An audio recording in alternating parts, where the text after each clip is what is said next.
Brazil আর আর্জেন্টিনার উন্মাদনায় বাংলাদেশের football দর্শকরা স্বাভাবিকভাবে দুই ভাগে বিভক্ত হয়ে থাকে।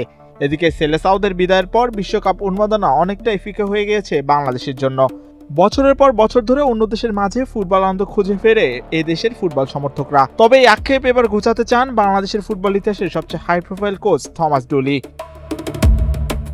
1998 বিশ্বকাপে মার্কিন যুক্তরাষ্ট্রের অধিনায়কের সাফ কথা, আটলান্টিক মহাসাগরের মাত্র 5.5 লাখ জনসংখ্যার দ্বীপরাষ্ট্র কেপ ভার্দে যদি ফিফার সদস্যপদ পাওয়ার মাত্র কয়েক বছরের মধ্যে প্রতি সপ্তাহে সর্বোচ্চবার বিকাশ পেমেন্টে 50 জন হবেন পেমেন্ট চ্যাম্পিয়ন। জিতে নিন টিভি সহ আকর্ষণীয় সব প্রাইজ। বিশ্বমঞ্চ কাঁপাতে পারে, তবে 17 কোটি মানুষের বাংলাদেশ কেন পারবে না? প্রসেস ঠিক থাকলে আগামী 12 বছরের মধ্যে লাল সবুজের প্রতিনিধিরাও খেলবে বিশ্বকাপে, এমনই বিশ্বাস থমাসের।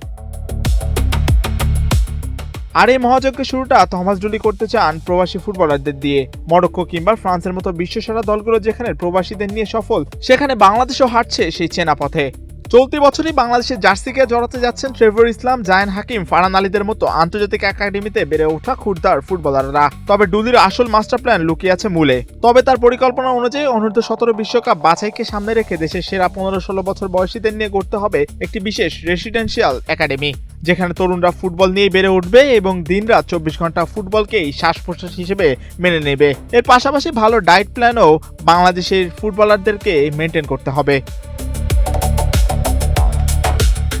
চলতি বছরে সান মারিনো বোধের পর জুলাই-আগস্টে দেশ জুড়ে চলবে নতুন ট্যালেন্ট হান্ট। ফিফা র্যাঙ্কিংয়ে তলানির দলগুলোর সাথে খেলে সময় নষ্ট না করে ঢুলির চোখ এখন প্রথম 100-র ভিতরে নিজের দলকে প্রবেশ করানোর। সেপ্টেম্বরে ফিফা উইন্ডো আর নভেম্বরে সাফে এক নতুন বাংলাদেশ দেখার অপেক্ষায় কোটি ফুটবল ভক্তরা। আর শেষে ডুলি সে একই দিক নির্দেশনা, পৃথিবীর ছোট দেশগুলো বিশ্বকাপের মঞ্চে খেলতে পারলে বাংলাদেশ কেন নয়? এম মাহিউজ্জামান, বাংলাদেশ প্রতিদিন।